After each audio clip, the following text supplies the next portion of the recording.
Quando casei com a Júlia, achei que já conhecia todas as surpresas da vida, mas nada me preparou para o dia em que ela olhou nos meus olhos e disse: "Seu pai vai morar com a gente." Fiquei em silêncio. Aquilo não fazia parte dos nossos planos. Depois que minha mãe morreu, meu pai se tornou um homem difícil. Nunca fomos próximos, e o tempo só aumentou a distância entre nós. Mas Júlia, com seu coração enorme, decidiu por nós dois. Ele não tem mais ninguém, Gustavo. É seu pai. No dia em que ele chegou, foi estranho. Um senhor magro, de olhar cansado, trazendo uma mala surrada. Meu pai. Ele apenas assentiu e entrou, como se já soubesse que não era bem-vindo. Os primeiros meses foram um teste de paciência. Ele era silencioso, mas sua presença pesava. Júlia tentava quebrar o gelo, mas eu evitava qualquer conversa longa. O jantar era sempre um ritual desconfortável. Certa noite, após uma discussão boba entre mim e meu pai sobre a forma certa de organizar a cozinha, Júlia explodiu. "Vocês precisam parar com isso. Vocês são família."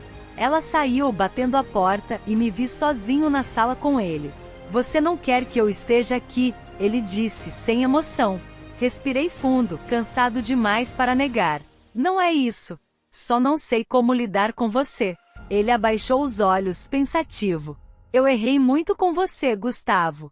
Depois que sua mãe se foi, eu perdi o jeito de ser pai." Aquelas palavras me atingiram.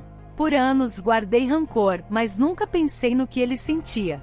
Naquele momento, vi um homem arrependido, não apenas um pai distante. Os dias que se seguiram foram diferentes. Começamos a conversar mais, mesmo que fossem apenas frases curtas no início. Ele se ofereceu para consertar coisas em casa, ajudava Júlia na cozinha. E uma noite, quando me sentei ao lado dele para assistir a um jogo de futebol, percebi que algo havia mudado. Ele ainda era teimoso, eu ainda guardava mágoas, mas havia um novo começo ali. E foi Júlia quem nos deu isso. Um lar.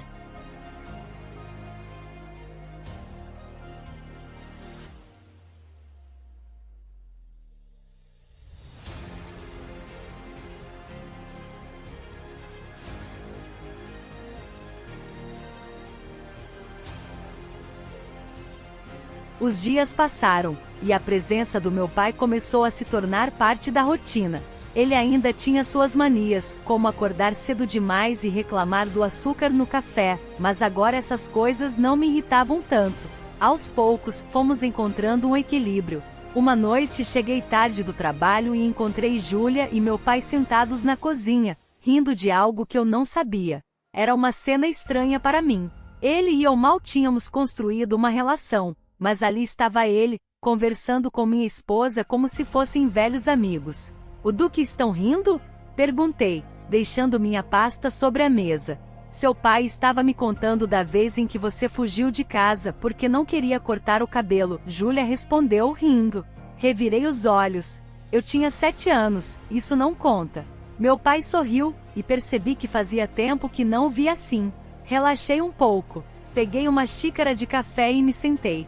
"Você me deixou na casa da avó e só foi me buscar 3 dias depois", reclamei meio brincando. "Eu queria te ensinar uma lição." Ele respondeu rindo. "Mas sua mãe quase me matou por isso."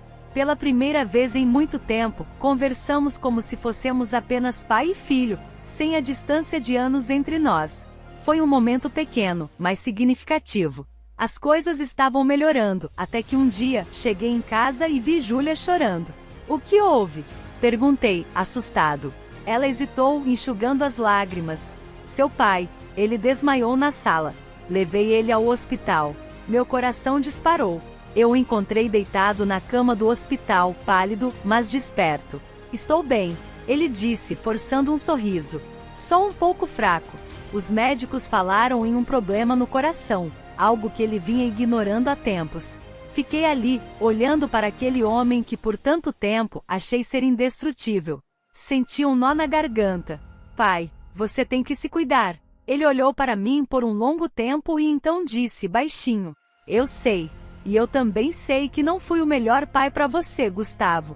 Mas ainda dá tempo de tentar." As palavras ficaram no ar entre nós. Não precisei responder. Apenas segurei sua mão, e naquele aperto silencioso estava minha resposta.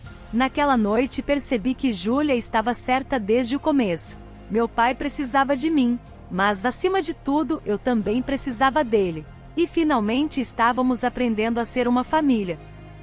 Os meses passaram, e a rotina em casa mudou completamente. Meu pai já não era mais apenas um hóspede, ele fazia parte da nossa vida de um jeito que eu nunca imaginei. Aos poucos, ele se envolveu em tudo, ajudava Júlia na cozinha, fazia pequenos reparos na casa e até começou a cultivar um pequeno jardim nos fundos. Era estranho para mim ver essa versão dele. Durante minha infância, ele sempre foi distante, rígido, um homem de poucas palavras. Agora, ele era diferente, mais presente, mais humano. Uma noite, depois do jantar, nos sentamos na sala para assistir a um filme.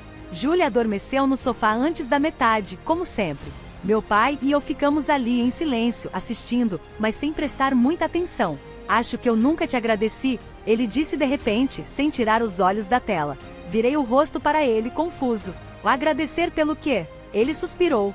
Por me deixar ficar, por me dar uma segunda chance. Fiquei sem resposta por alguns segundos. Ainda existiam marcas do passado entre nós, feridas que talvez nunca cicatrizassem completamente, mas ali, naquele momento, percebi que guardar ressentimento não faria sentido. Acho que eu também precisava disso, confessei. Ele assentiu e voltou a olhar para a televisão. Não houve um grande abraço, nem palavras emocionadas. Apenas aquele entendimento silencioso entre nós. E foi suficiente. Na manhã seguinte, Júlia e eu tomávamos café na cozinha quando ouvimos um barulho no quarto do meu pai. Um estrondo seco, seguido de silêncio. Meu coração disparou.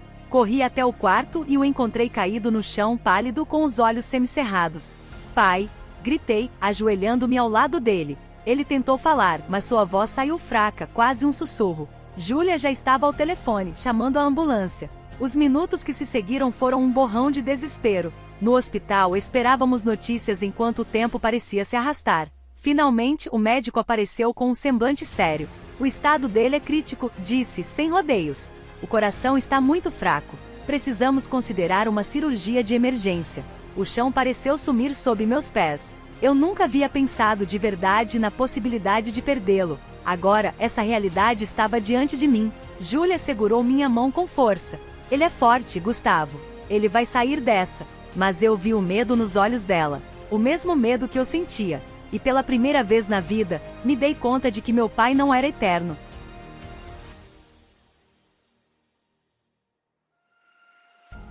A espera no hospital foi interminável. Cada minuto parecia se arrastar como se o tempo estivesse brincando comigo.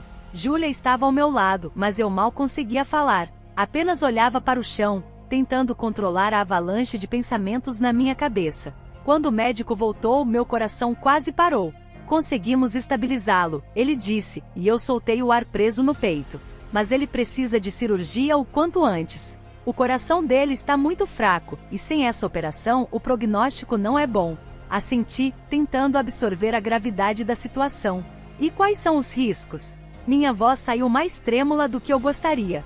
Como qualquer cirurgia cardíaca, existem riscos, principalmente pela idade dele e pelo estado de saúde já fragilizado. Mas sem essa operação, ele não terá muito tempo.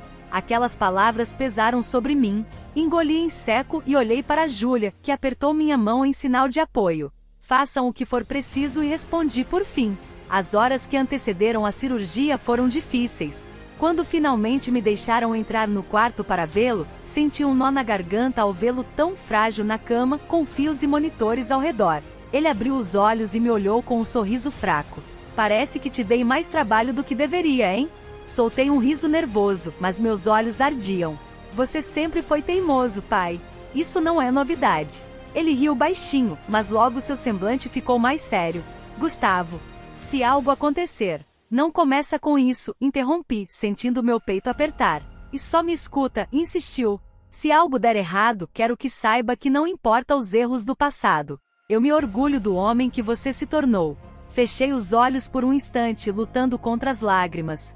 Vai dar tudo certo, foi a única coisa que consegui dizer. Ele assentiu levemente e eu segurei sua mão, apertando forte. A cirurgia durou horas. Longas, exaustivas, angustiantes horas. Caminhei pelos corredores do hospital, sentei, levantei, Tomei café frio sem sentir o gosto. Júlia estava ao meu lado o tempo todo, segurando minha mão, me lembrando de respirar.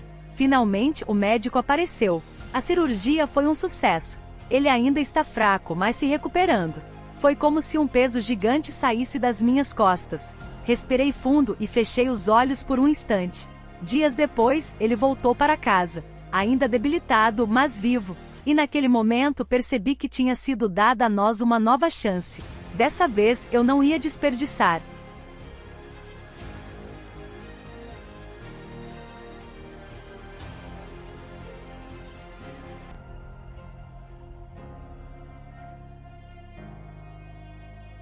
Os dias seguintes foram marcados por uma rotina delicada.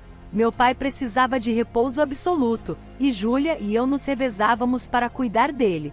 Ele detestava a ideia de ser tratado como um doente, mas dessa vez não tinha escolha. Isso é um inferno, resmungou certa manhã, enquanto tentava se levantar sozinho da cama. Inferno é você achar que pode fazer tudo sozinho, retruquei, segurando seu braço para ajudá-lo a sentar. Ele bufou, mas aceitou meu auxílio. Era estranho esse novo papel de filho cuidador. Por tantos anos ele foi a figura imponente, o homem que parecia inatingível. Agora, era um senhor frágil, precisando de mim. Uma tarde, enquanto Júlia estava no mercado, sentei ao lado dele na varanda, onde ele gostava de tomar sol. Ele olhava para o horizonte, pensativo, com um olhar perdido no céu azul. Sabe, filho, essa segunda chance que eu recebi, não quero desperdiçá-la. Fiquei em silêncio, esperando que ele continuasse. Passei tantos anos achando que tinha tempo, ele suspirou. Tempo para corrigir meus erros, tempo para me reaproximar de você. Mas quando estava naquela mesa de cirurgia, pensei que talvez fosse tarde demais. Eu apertei os lábios, sentindo um aperto no peito. Não é tarde, pai, falei, enfim. Você está aqui.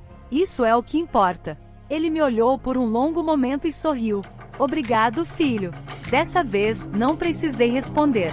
Apenas segurei sua mão por um instante, um gesto pequeno, mas que carregava tudo que as palavras não conseguiam expressar. Os meses passaram, e a recuperação dele foi lenta, mas consistente. Aos poucos, voltou a caminhar sozinho, a ajudar Júlia na cozinha, a cuidar do pequeno jardim que plantou no quintal. Um dia saí mais cedo do trabalho e ao entrar em casa, ouvi risadas vindas da cozinha. Isso está horrível. E Júlia ria. Não está não. É só falta de prática. Meu pai respondeu, divertido. Quando me aproximei, vi a cena mais inesperada. Meu pai, com um avental, tentando preparar um bolo com Júlia. A cozinha estava um caos de farinha e ingredientes espalhados, mas os dois estavam sorrindo como duas crianças. Ele olhou para mim e sorriu, orgulhoso. Gustavo, eu oficialmente sou um chefe de cozinha agora. Soltei uma gargalhada. Pelo que estou vendo, você está mais para destruidor de cozinha. Ele riu junto, e naquele momento, senti algo diferente dentro de mim. Um calor, uma paz, uma certeza. A certeza de que, depois de tantos anos de distância e silêncio, finalmente éramos uma família. E nada mais importava além disso.